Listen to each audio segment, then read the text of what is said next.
Hello friends, आज हमारी CDP की क्लास है और आज हम सीडीपी की क्लास में जीन पियाजे के संज्ञानात्मक विकास से संबंधित कुछ क्वेश्चन आंसर्स को सोल्व करेंगे, जिसमें आपको फैक्चुअल क्वेश्चन भी देखने को मिलेंगे और कंसेप्चुअल क्वेश्चन भी देखने के लिए मिलेंगे।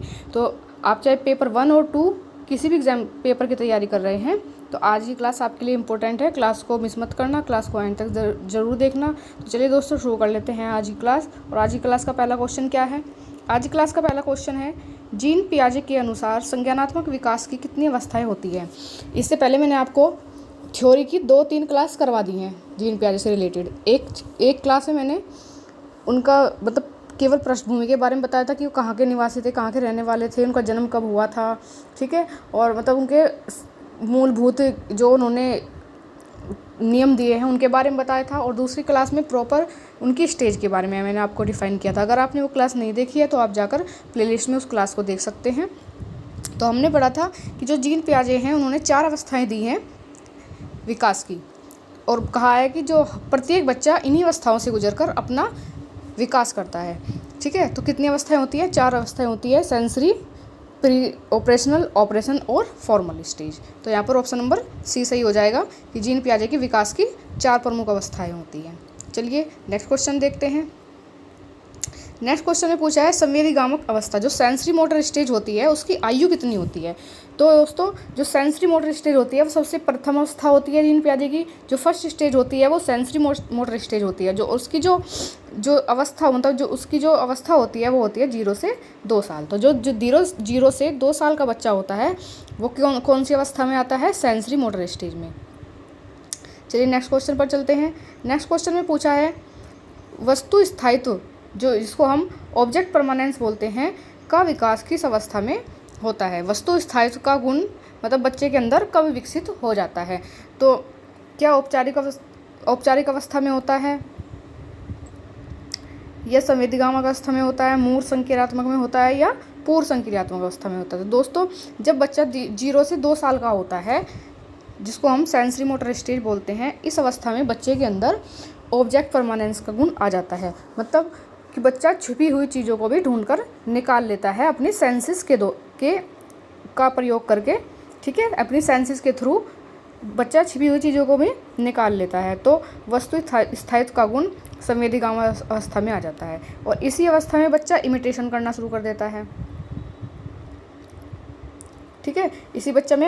इसी अवस्था में क्या करता है बच्चा? इमिटेशन करना शुरू करता है, मतलब अनुकरण करने लगता है। और गोल डायरेक्टिव बिहेवियर है इसी अवस्था में बच्चा करने लगता है। तो जो संवेदीगामक अवस्था होती है उसके अंदर बच्चा ऑब्जेक्ट परमानेंस का गुण भी विकसित कर लेता है अपने अंदर, इमिटेशन करने लगता है मतलब अनुकरण करने लगता है, और गोल डायरेक्टिव बिहेवियर भी करने लगता है। तो ये तीनों अवस्थाएं मतलब तीनों जो विशेषताएं हैं ये संवेदीगामक अवस्था की है। तो ऑप्शन नंबर बी यहाँ पर सही हो जाएगा कि संवेदीगामक अवस्था में बच्चा जिसको हम सेंसरी मोटर स्टेज के नाम से जानते हैं, इसमें ऑब्जेक्ट परमानेंस का गुण विकसित कर लेता है। चलिए नेक्स्ट क्वेश्चन पर चलते हैं। अभी आपको सब फैक्चुअल क्वेश्चन देखने के लिए मिल रहे होंगे, क्योंकि आजकल क्या होने लगा है कि पता ही नहीं चलता कि एग्ज़ाम के अंदर एग्जामिनर क्या कर दे। अभी आपने यूपी टेट का एग्ज़ाम देखा होगा, फैक्चुअल बेस होता है मोस्टली, लेकिन पूरा का पूरा जो यूपी टेट का एग्ज़ाम था वो कंसेप्चुअल बेस पर था। तो अब पता नहीं चलता कि वैसे तो सी टेट पूरा का पूरा अंडरस्टैंडिंग बेस पर आता है, लेकिन एग्जामिनर क्या कर दे क्या ना करे वो जाने। तो इसलिए हमें दोनों तरह के क्वेश्चन करने होते हैं, हमें कंसेप्चुअल भी करने होते हैं और फैक्चुअल क्वेश्चन भी करने होते हैं। तो आपको मेरी इस वीडियो में दोनों तरह के क्वेश्चन देखने को मिलेंगे। नेक्स्ट क्वेश्चन में पूछा है दोस्तों, पूर्व संक्रियात्मक अवस्था जिसको हम प्री ऑपरेशनल स्टेज के नाम से भी जानते हैं, उसका समय क्या है? मतलब किस आयु के बच्चे होते हैं जो पूर्व संक्रिया अवस्था में आते हैं? तो दोस्तों, जो 2 से 7 साल के बच्चे होते हैं उसको हम प्री ऑपरेशनल स्टेज के अंदर मानते हैं। अच्छा, मैं आपको यहाँ पर सारे स्टेज डिफाइन कर देती हूँ। जो 0 से 2 है ये सेंसरी मोटर स्टेज है, 2 से 7 प्री ऑपरेशनल, 7 से 11 ऑपरेशनल, ठीक है, और 11 प्लस अबाव ये होता है फॉर्मल स्टेज, ठीक है। तो समझ गए आप चारों अवस्थाओं के बारे में यहाँ से। चलिए नेक्स्ट क्वेश्चन पर चलते हैं। नेक्स्ट क्वेश्चन में पूछा है कि जो संरक्षण कंजर्वेशन की अवधारणा बच्चे के अंदर कब विकसित होती है? कि बच्चा ये जान जाता है कि सीरिएशन और कंजर्वेशन में फ़र्क समझ जाता है। तो ये किस अवस्था में होता है? तो दोस्तों ये होता है मूर्त अवस्था में। ठीक है, जब बच्चे तर्क करना शुरू कर देते हैं तो इस अवस्था में बच्चे के अंदर कंजर्वेशन की अवधारणा विकसित हो जाती है। और ये होता है 7 से 11 साल के बच्चों में, जो बच्चे ऑपरेशनल स्टेज के अंदर होते हैं। चलिए नेक्स्ट क्वेश्चन पर चलते हैं। नेक्स्ट क्वेश्चन में पूछा है दोस्तों कि अमूर्त जो अब्स्ट्रैक्ट चिंतन की क्षमता है किस अवस्था में विकसित होती है?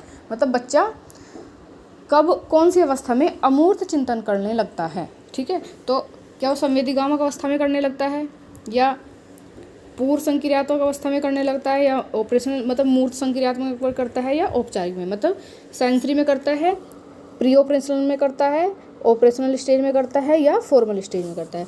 तो बच्चा जो अमूर्त चिंतन करना शुरू करता है वो शुरू करता है फॉर्मल स्टेज में, जिसको हम औपचारिक संक्रियात्मक, ठीक है, औपचारिक संक्रियात्मक अवस्था कहते हैं। चलिए नेक्स्ट क्वेश्चन पर चलते हैं। नेक्स्ट क्वेश्चन में पूछा है कि पियाजे के अनुसार बच्चे सबसे अच्छा कैसे सीखते हैं? पियाजे ने सबसे अच्छा सीखना कैसे बताया है बच्चों के लिए।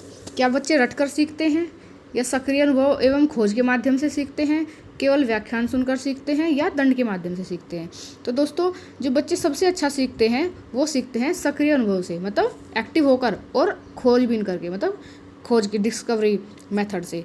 ये जो तीनों ऑप्शन है हमारे, रटकर, केवल व्याख्यान द्वारा और दंड के माध्यम से, इनकी जो बात है वो व्यवहारवादी करते थे। लेकिन जो रचनावादी मनोवैज्ञानिक है वो किसकी बात करते हैं? वो बात करते हैं कि जो बच्चा है वो सक्रिय अनुभव से और खोज के माध्यम से सीखेगा। तो ऑप्शन नंबर बी यहाँ पर हमारा सही हो जाता है। चलिए नेक्स्ट क्वेश्चन पर चलते हैं। नेक्स्ट क्वेश्चन में पूछा है दोस्तों कि आत्म केंद्रित, जिसको हम ईगोसेंट्रिज्म कहते हैं, सोच किस अवस्था में की प्रमुख विशेषता है? मतलब इसमें बच्चा क्या होता है, इसमें बच्चे के अंदर ईगोसेंट्रिज्म मतलब आत्म केंद्रित की भावना विकसित होती है। यहाँ पर ये इस तरह से समझिए इसको कि बच्चा मतलब ये सोचता है कि जो मैं सोच रहा हूँ बिल्कुल वो सही है, या जो मैं देख रहा हूँ वो बिल्कुल सही है, दूसरे बाकी सब गलत हैं। जैसे बच्चा मान लीजिए कार्टून देख रहा है टीवी पे, और कोई घर का बड़ा आ जाए कि बेटा रिमोट देना, लाओ मैं अपना मैच देख लेता हूँ या न्यूज़ देख लेता हूँ। तो बच्चा क्या कहेगा, नहीं आप भी बैठो मेरे पास, और आप भी बैठ कर क्या देखो, कार्टून देखो। मतलब बच्चा क्या होता है, ईगोसेंट्रिक, मतलब आत्म केंद्रितता की भावना रहती है बच्चे के अंदर, दूसरे की बिल्कुल भी नहीं सुनता है। तो इस अवस्था, ये कौन सी अवस्था में की प्रमुख विशेषता है? ये विशेषता है पूर्व संक्रियात्मक अवस्था की। जब बच्चा 2 से 7 साल का होता है उस अवस्था में बच्चे के अंदर ईगोसेंट्रिज्म की भावना विकसित होती है। तो ऑप्शन नंबर बी यहाँ पर सही हो जाएगा। नेक्स्ट क्वेश्चन में चलिए। नेक्स्ट क्वेश्चन ने पूछा है कि पियाजे के अनुसार संज्ञानात्मक विकास मुख्यतः किस पर आधारित होता है? जो पियाजे हैं वो किस पर आधारित मानते हैं संज्ञानात्मक विकास को? क्या वो पुरस्कार और दंड पर मानते हैं, क्या वो मानसिक संरचनाओं पर मानते हैं, केवल भाषा विकास पर मानते हैं, केवल सामाजिक वातावरण पर मानते हैं? तो दोस्तों जो जीन पियाजे हैं वो जो संज्ञानात्मक विकास का जो मुख्य आधार मानते हैं, किसका मानते हैं? मानसिक संरचनाओं को, क्योंकि उन्होंने स्कीमा का भी कंसेप्ट दिया, हमने पढ़ा था, ठीक है, कि जो सबसे पहले किसी चीज़ को देखकर अपने माइंड के अंदर छवि बना लेता है उसको क्या बोलते हैं? स्कीमा। तो उन्होंने मानसिक संरचनाओं का विकास का सिद्धांत दिया था। तो इसलिए सबसे ज़्यादा इम्पोर्टेंट किसको मानते हैं? वो मानसिक संरचनाओं के विकास को। तो ऑप्शन नंबर हमारा बी यहाँ पर सही हो जाएगा। चलिए नेक्स्ट क्वेश्चन पर चलते हैं। नेक्स्ट क्वेश्चन में पूछ लिया गया है दोस्तों, देखो कितना ईजी क्वेश्चन है, लेकिन अगर आपने पढ़ा होगा इनके बारे में तभी आप आंसर कर पाओगे कि जो जीन पियाजे हैं वो किस देश के रहने वाले थे। ठीक है, तो वो कहाँ पर के रहने वाले थे? वो स्विट्जरलैंड के रहने वाले थे। ऑप्शन नंबर सी यहाँ पर सही हो जाएगा। चलिए नेक्स्ट क्वेश्चन पर चलते हैं। नेक्स्ट क्वेश्चन ने पूछा है यदि 5 वर्ष का बच्चा, अब 5 वर्ष का बच्चा कौन सी स्टेज में आ जाएगा? 2 से 7 वाली में। और कौन सी स्टेज है ये है पूर्व संक्रियात्मक अवस्था, जिसको हम प्री ऑपरेशनल स्टेज के नाम से जानते हैं। अब वो 5 साल का बच्चा है और लंबे गिलास में पानी को अधिक और चौड़े गिलास में पानी को कम मानता है, जबकि दोनों में पानी बराबर है। तो यह किस अवस्था की विशेषता है? तो इसको अब ऐसे समझिए कि एक बच्चा है, अब बच्चे के सामने 2 गिलास रखे हमने, एक तो लंबा गिलास था, ठीक है, और एक छोटा था लेकिन चौड़ा था, ये गिलास बन गए। अब इसमें भी इतना ही पानी था और इसके अंदर भी इतना ही पानी था। लेकिन बच्चा क्या समझता है, नहीं ये जो बड़े वाला गिलास है इसके अंदर ज़्यादा पानी है तो मैं इसको लूँगा। तो अभी के बच्चे के अंदर क्या है, अभी बच्चे के अंदर कंजर्वेशन का गुण विकसित नहीं हो पाया है, क्योंकि बच्चा कौन सी अवस्था में है, बच्चा है पूर्व संक्रियात्मक अवस्था में। तो जब बच्चे के अंदर लॉजिक की कमी होती है, कंजर्वेशन और सीरियसन का टॉपिक बच्चा नहीं समझ पाता है, तो वो अवस्था होती है पूर्व संक्रियात्मक अवस्था, जिसको हम प्री ऑपरेशनल स्टेज के नाम से जानते हैं। तो यहाँ पर ऑप्शन नंबर सी सही हो जाएगा। चलिए नेक्स्ट क्वेश्चन पर चलते हैं। नेक्स्ट क्वेश्चन में पूछा है, जब बच्चा नई जानकारी को अपनी पुरानी मानसिक संरचना जो उसके अंदर स्कीमा बन गया था के अनुसार समझने का प्रयास करता है, तो इसे क्या कहते हैं। अब इसको पहले एक बार मैं आपको स्कीमा समझा देती हूँ, उसके बाद क्वेश्चन की बात करेंगे। स्कीमा होता क्या है, स्कीमा होता क्या है, जैसे कि हमने कोई चीज़ पहली बार देखी और पहली बार देखने के बाद हमारे माइंड के अंदर उसकी क्या बन गई, उसकी छवि बन गई, उसकी इमेज बन गई। ठीक है, जैसे कुत्ता देखा तो कुत्ते की इमेज बन गई कि हाँ ये कुत्ता है, बिल्ली को देखा या किसी और चीज़ को देखा, जिस भी चीज़ को देखा और उसको देखने के बाद मतलब उसको पहली बार देखने के बाद हमारे माइंड में उसकी इमेज बन गई, तो उसको ही हम क्या कहते हैं, उसको हम स्कीमा कहते हैं। क्वेश्चन को समझने की कोशिश करना कि जब बच्चा नई जानकारी को, ठीक है, पुरानी मानसिक संरचना, अब उसकी पुरानी मानसिक संरचना क्या है, मान लीजिए उसने बॉल को पहली बार देखा था, तो बॉल को देखते ही उसके माइंड में स्कीमा बन गया कि ये गोल दिखने वाली चीज़ क्या है, बॉल, तो वो उसकी पुरानी मानसिक संरचना हुई। ठीक है, और नई जानकारी को उससे जोड़कर समझने की कोशिश कर रहा है, तो इसको क्या कहते हैं, तो दोस्तों इसको कहते हैं एसिमिलेशन, आत्मसात करना। ठीक है, मतलब पुरानी जानकारी जो उसके पास है उस जानकारी का प्रयोग करके और नई जानकारी को उससे तालमेल बैठाने की कोशिश कर रहा है, उसको समझने की कोशिश कर रहा है, तो उसको कहते हैं एसिमिलेशन करना, उसको आत्मसात करना, मतलब किसी वस्तु को आत्मसात करना। ठीक है, समझ गए आप इसके बारे में। तो जैसे मान लीजिए बच्चे ने क्या देखी, बॉल देखी, तो बॉल को देखकर सबसे पहले उसके माइंड में क्या बन गया, ये स्कीमा बन गया कि जो गोल दिखने वाली चीज़ है ये क्या है, ये क्या है, बॉल। तो फिर उसने और कोई गोल चीज़ देखी बॉल के आकार की, और पिछले अपनी पहली जानकारी के आधार पर, जो उसके माइंड में जो जानकारी बनी हुई थी उसके आधार पर नई जानकारी को समझने की कोशिश कर रहा है, तो ये क्या कहलाता है, ये कहलाता है दोस्तों आत्मसात करना, एसिमिलेशन करना। ठीक है, चलिए नेक्स्ट क्वेश्चन पर चलते हैं। नेक्स्ट क्वेश्चन ने पूछा है कि यदि बच्चा यह समझ जाता है कि सभी पक्षी नहीं उड़ सकते क्योंकि उसने शुतुरमुर्ग को देखा है, तो यह किस प्रकार का उदाहरण है। ठीक है, अब यहाँ से मैं आपको 3 टॉपिक कराऊंगी, स्कीमा कराऊंगी, एसिमिलेशन करवाऊंगी और एकोमोडेशन करवाऊंगी। तो यहाँ पर क्या है कि बच्चे ने एक पक्षी को देखा, ठीक है, और वो उड़ रहा था, तो बच्चा समझ गया कि जो भी उड़ने वाली चीज़ होती है वो क्या होते हैं, पक्षी होते हैं, बर्ड होते हैं। ठीक है, उसके बाद ठीक है, जो उड़ने वाली चीज़ होती है वो सब क्या होते हैं, वो बर्ड होते हैं। तो वो तो हो गया स्कीमा, उसके माइंड के अंदर ये बात आ गई कि जो उड़ने वाले जितने भी जो भी पक्षी, मतलब जो भी उड़ने वाले हैं वो सब क्या हैं, पक्षी हैं। ठीक है, ये स्कीमा बन गया उसके माइंड के अंदर। किसी चीज़ को पहली बार देखने के बाद उसने अपने माइंड के अंदर एक छवि बना ली, एक इमेज बना ली। फिर उसके बाद उसने क्या देखा, पहले तो उसने मान लीजिए चिड़िया देखी थी, अब उसने देख लिया तोता देख लिया। ठीक है, इसके बाद उसने क्या देख लिया, मान लीजिए उसने अब की बार देख लिया तोता या कबूतर देख लिया, या ठीक है, तो उसने कहा कि उड़ तो वो भी रहा था पक्षी, लेकिन उड़ ये भी रहा है, लेकिन वो तो थोड़ा उसका कलर ब्राउन और वाइट जैसा था, लेकिन ये तो ग्रीन कलर का है। तो मतलब उसने अपने पुराने अनुभव के आधार पर नई जानकारी को उससे जोड़ना चाहा, तो ये हो गया एसिमिलेशन। ठीक है, और फिर उसके बाद क्या हुआ, उसने शुतुरमुर्ग को देखा, था तो वो भी पक्षी, उसके ही पंख थे, लेकिन वो उड़ नहीं रहा था, तो उसने ये समझने की कोशिश करी कि वो भी पक्षी थे, ये भी पक्षी है, वो उड़ रहे थे, ये उड़ नहीं रहा था। तो मतलब सभी, जरूरी नहीं है कि सभी पक्षी उड़े। ठीक है, कुछ पक्षी मतलब उड़ते भी नहीं हैं। तो ये उसने क्या किया, अपनी जानकारी में जो उसकी मतलब उसकी नॉलेज थी, जो उसका ज्ञान था, उसमें उसने संशोधन कर लिया, उसने समायोजन कर लिया। तो इसको बोलते हैं समायोजन करना, एकोमोडेशन करना। जब बच्चा सभी पक्षी को देखकर यह समझ जाए कि सभी पक्षी उड़ नहीं सकते। क्यों? क्योंकि उसने क्या देखा था? शुतुरमुर्ग देखा था। तो उसने ये देखा कि भाई शुतुरमुर्ग भी नहीं उड़ रहा था, तो हो सकता है ये पक्षी है। मान लीजिए उसने बत्तख को देख लिया तो क्या होता है, बत्तख भी तो उड़ती नहीं है। तो उसने बत्तख को देख लिया और कि हाँ भाई उसने वो समझ गया, मतलब उसने अपनी जानकारी में क्या कर लिया, मॉडिफाई कर लिया कि हाँ भाई वो पहले शुतुरमुर्ग नहीं उड़ रहा था, अब ये नहीं उड़ रही। इसका मतलब कुछ पक्षी उड़ सकते हैं और कुछ पक्षी नहीं उड़ सकते। तो उसने क्या कर लिया, अपनी जानकारी में समायोजन कर लिया, अकोमोडेशन कर लिया। ठीक है, तो ऑप्शन नंबर बी यहाँ पर हमारा सही हो जाएगा। आई होप आप स्कीमा, एसिमुलेशन और अकोमोडेशन के बारे में अच्छे से समझ गए होंगे। चलिए नेक्स्ट क्वेश्चन पर चलते हैं। नेक्स्ट क्वेश्चन ने पूछा है कि पियाजे के अनुसार संज्ञानात्मक विकास का मुख्य आधार क्या है। तो जीन पियाजे के अनुसार संज्ञानात्मक जो विकास है उसका मुख्य आधार क्या है, आइए देखते हैं। क्या केवल भाषा है, केवल पुरस्कार और दंड है, या बच्चे की सक्रिय खोज और पर्यावरण से अंतःक्रिया है, केवल शिक्षक का व्याख्यान है।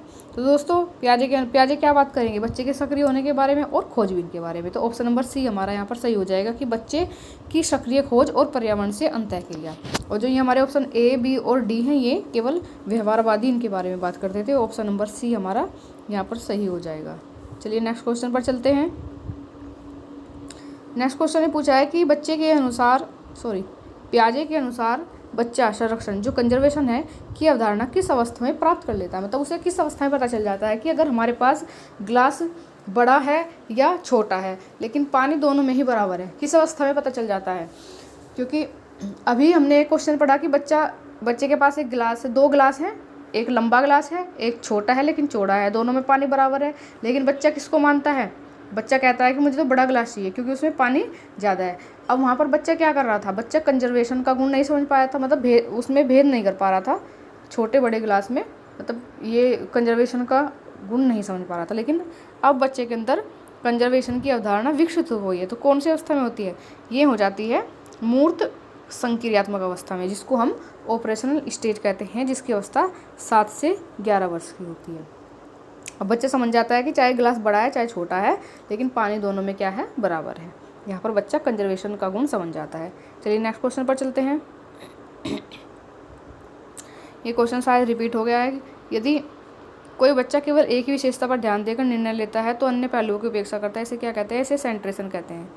ठीक है, जैसे हमने अभी ईगोसेंट्रिज्म पढ़ा था, बिल्कुल सेम वही है सेंट्रेशन। मतलब बच्चा ये कहता है कि बस मैं ही मैं हूँ, जो मैंने कह दिया वही सही है, बाकी सब जो बोल रहे हैं वो सब क्या है, वो सब गलत है। मतलब अपने ही अंदर अपने आप को ही मानता है। तो बच्चे के अंदर क्या विकसित हो जाती है, बच्चे के अंदर सेंट्रिज्म की भावना विकसित हो जाती है। तो ऑप्शन नंबर बी यहाँ पर हमारा सही हो जाएगा। नेक्स्ट क्वेश्चन है दोस्तों, बच्चे अमूर्त एवं काल्पनिक समस्याओं पर तार्किक चिंतन करने की क्षमता विकसित कर लेते हैं। तो जहाँ पर भी अमूर्त आ जाए या जो काल्पनिक समस्या है उन पर तार्किक चिंतन होने लगे तो कौन सी अवस्था में हो जाएगा, जाहिर सी बात है जब बच्चा औपचारिक स्टेज में होगा, जो हमारी क्या होती है, फॉर्मल स्टेज। जब बच्चा फॉर्मल स्टेज में आता है जो 7+ अबाव होती है, 11+ अबाव होती है, तो बच्चा औपचारिक संक्रियात्मक अवस्था में क्या करने लगता है, अमूर्त चिंतन करने लगता है, कल्पनाएं करने लगता है, तार्किक चिंतन करने लगता है। नेक्स्ट क्वेश्चन है दोस्तों, नेक्स्ट क्वेश्चन है पियाजे के अनुसार सीखना सबसे प्रभावी कब होता है। मतलब जीन पियाजे कब सबसे अधिक सीखने को प्रभावित मानते हैं, ये पूछा है क्वेश्चन में। तो देखते हैं, चलो। जब बच्चा केवल सुनता है, क्या बच्चा केवल सुनकर प्रभावी सीखेगा? नहीं। जब बच्चा सक्रिय रूप से अनुभव करता है और खोज करता है, यस। जब बच्चा केवल रटता है, नहीं। जब बच्चा बार बार परीक्षा देता है, नहीं। तो बच्चा कब सबसे ज़्यादा सीखता है, जब बच्चा एक्टिव होकर और खुद खोजबीन करके सीखता है। तो वो सबसे अच्छी सीखने की अवस्था बताई है जीन पियाजे ने। तो ऑप्शन नंबर बी यहाँ पर हो जाएगा सही। चलिए नेक्स्ट क्वेश्चन पर चलते हैं। नेक्स्ट क्वेश्चन में पूछा है दोस्तों कि पियाजे के सिद्धांत के अनुसार स्कीमा क्या है। अब तो आप बहुत इजी तरीके से बता दोगे कि स्कीमा क्या है, क्योंकि हमने आज की क्लास में इतनी बार स्कीमा की बात कर ली है। तो स्कीमा क्या है दोस्तों, स्कीमा क्या है, ज्ञान एवं अनुभव की मानसिक संरचना। जो हमें ज्ञान है या जो हमें अनुभव हुआ है चीज़ों से, उसकी क्या है, मानसिक संरचना, उसको क्या बोलते हैं, स्कीमा बोलते हैं। तो ऑप्शन नंबर सी यहाँ पर हमारा सही हो जाएगा। और दोस्तों आज ही क्लास का हमारा लास्ट क्वेश्चन है, उसके बाद आप ज़रूर बताना कि आपको क्लास कैसी लगी। लास्ट क्वेश्चन में पूछा है दोस्तों, पियाजे के अनुसार निम्न में से कौन सा कथन सही है। किस बात के बारे में पियाजे बात करते हैं वो हमसे पूछा गया है। सभी बच्चों का विकास केवल शिक्षण पर निर्भर होता है, मतलब सभी बच्चों का विकास क्या केवल शिक्षा पर निर्भर होता है? नहीं, ऐसा तो नहीं उन्होंने माना।